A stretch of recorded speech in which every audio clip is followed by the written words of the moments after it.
দেখো এখানে আমি একটা আলু কিউব করে কেটে নিয়েছি আর নিয়েছি একটা টমেটো। গুড মর্নিং ফ্রেন্ডস, এখন বাজে সকাল 6টা আর আমি চলে এসেছি রান্নাঘরে। কড়াই গ্যাসটা অন করে কড়াই বসালাম। কড়াইটা গরম হওয়া পর্যন্ত অপেক্ষা করব, তারপর তাতে দিয়ে দেবো 1 চামচ ঘি। আমি এখানে রান্নাটা ঘি দিয়ে করেছি, তোমরা চাইলে এটা তেল দিয়েও করতে পারো, এখানে যে কোনো তেল ইউজ করতে পারো যেটা তোমরা খাও আর কি। ঘি দেওয়ার পরে আমি এখানে আলুগুলো ঘিয়ের মধ্যে দিয়ে দিলাম। আলুগুলোকে একটু লাল লাল করে ভাজবো। আলুগুলো নেড়ে নেওয়ার পর এতে দিয়ে দেবো একটু হলুদ গুঁড়ো। হলুদ গুঁড়ো দিলে আলু ফ্রাই করার সময় আলুর কালারটা খুব সুন্দর আসে তাই। তো আমি আজকে আমার বেবির স্কুলের টিফিনে রুটি তরকারি বানাবো আর সেটাই তোমাদের সাথে শেয়ার করব।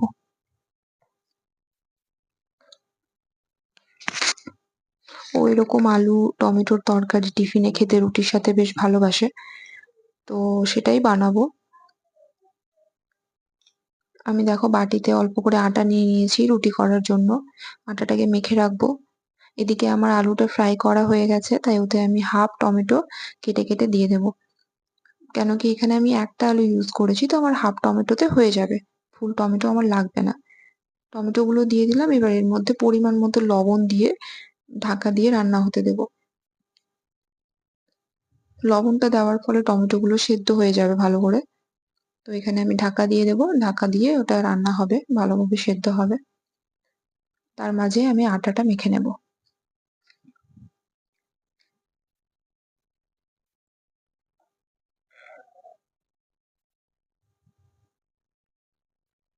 আটাটা আমি জল দিয়ে মেখে নিচ্ছি।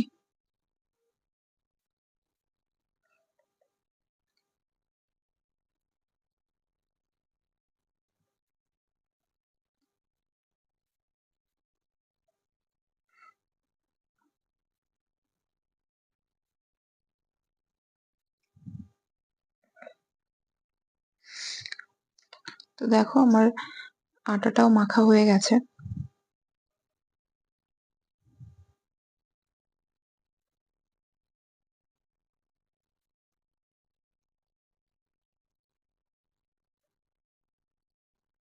এদিকে দেখো আলু টমেটো যেটা আমি লবণ দিয়ে রেখেছিলাম, টমেটো গুলো ভালো করে সেদ্ধ হয়ে গেছে। এবার ওটা যেহেতু একটু লেগে লেগে যাচ্ছিল, তার জন্য আমি হালকা ওতে জল দিয়েছি। এবার আমি ওতে মশলা অ্যাড করব। মশলার মধ্যে কিছুই না, শুধু জিরে গুঁড়ো দিব, যেহেতু প্রথমেই বললাম আমি এটা বেবির জন্য বানাচ্ছি, সে ঝাল একদমই খায় না। তো তার জন্য আমি এখানে শুধু জিরে গুঁড়ো দিলাম। জিরে গুঁড়ো দিয়ে যেহেতু জলটা অল্প আছে, তাই মশলাটা কষিয়ে নেওয়া পর্যন্ত আমি ঢাকা দিয়ে রান্না করব। এদিকে আমি ছেলে ওটস খেয়ে যাবে, তো তার জন্য ওটসটা বানিয়ে নেব। আমি একটা সসপ্যান গ্যাসে বসিয়ে তাতে জল দিয়ে গরম হতে বসালাম। আমি ওটস এভাবেও বানাই, জলে ওটস সেদ্ধ করে, আবার দুধে দিয়েও ওটস বানাই। তো এখন আমি জলে দিয়ে বানাবো।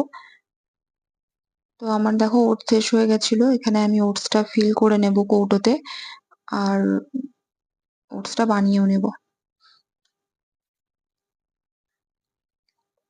তো তোমাদের সাথে আজকে অনেকগুলো রেসিপি শেয়ার করে দিলাম যেভাবে আমি করি, যেরকম ওটস, আলু টমেটোর তরকারি।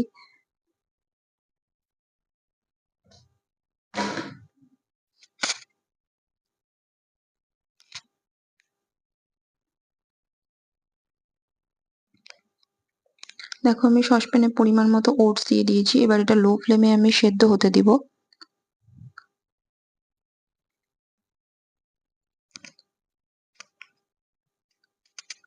ওটসটা আমার প্রায় হয়ে এসেছে, এখন আমি পরিমাণ মতো ওতে চিনি দিয়ে দেবো। এখানে আমি ব্রাউন সুগার ইউজ করেছি, তো তোমরা চাইলে যে কোনো সুগার নর্মাল সুগারও ইউজ করতে পারো। আমার ওটসটা হয়ে গেছে, এবার গ্যাসটা বন্ধ করে দিলাম। আমি মাঝে তরকারিটা দেখে নিচ্ছি, দেখো আমার এখানে মশলাটা কষানো হয়ে গেছে, আলুটা একটু সেদ্ধ হবে, তাই আমি ওতে আর একটু পরিমাণ জল দিয়ে ফুটতে দিলাম। আলুটা সেদ্ধ হয়ে গেলেই তরকারিটা রেডি হয়ে যাবে।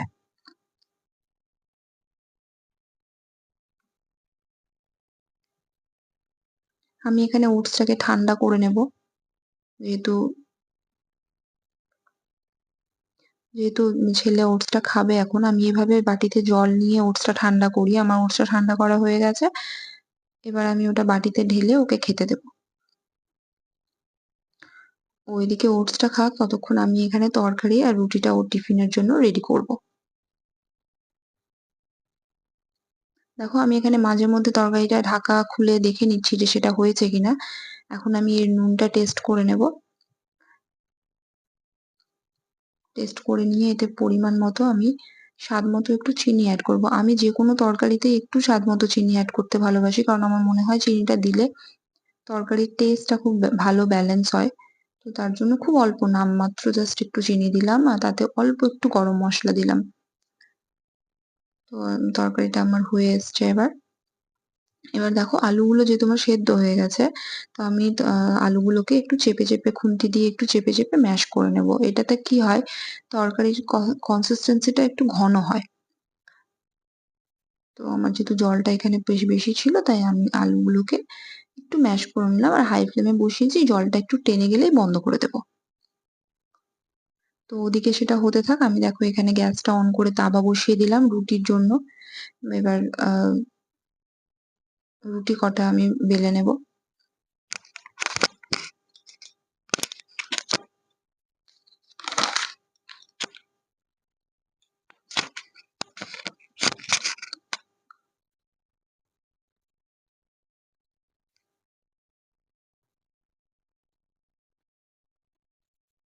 দেখো আমার তরকারিটা একদম হয়ে গেছে পারফেক্ট।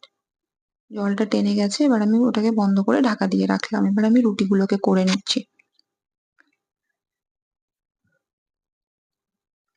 যারা বিগিনার্স আছো, যারা রান্নাঘরে একদম প্রথম রান্না শিখছো, তাদের জন্য আমার ভিডিওগুলো হেল্পফুল হতে পারে। এই ভিডিওগুলো করে এডিট করে পোস্ট করা খুব পরিশ্রমের একটা কাজ। যারা ভিডিও করো, যারা ভিডিও এডিট করে ফেসবুকে পোস্ট করছো বা ইউটিউবে পোস্ট করছো, যারা এই প্ল্যাটফর্মে আছো, তারা বুঝতে পারবে যে কাজটা কতটা কষ্টকর।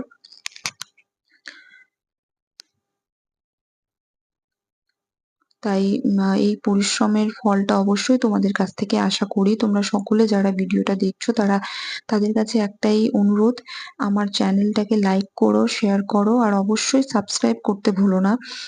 তাতে আমার নতুন নতুন রান্নার ভিডিওর আপডেট তোমরা পেয়ে যাবে। আমার চ্যানেলটাকে গ্রো করতে আমার পাশে থেকো, সাপোর্ট করো অবশ্যই।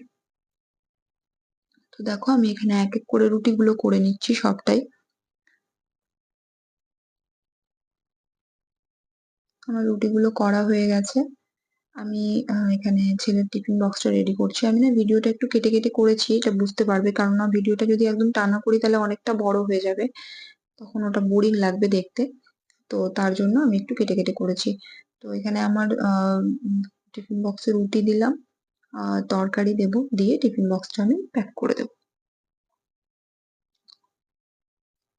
তো এই ছিল আমার আজকের ভিডিও। অনেকগুলো ছোট ছোট রেসিপি তোমাদের সাথে শেয়ার করে দিলাম। ভিডিওটা কেমন লাগলো অবশ্যই বলো, আর অবশ্যই চ্যানেলটাকে সাবস্ক্রাইব করো।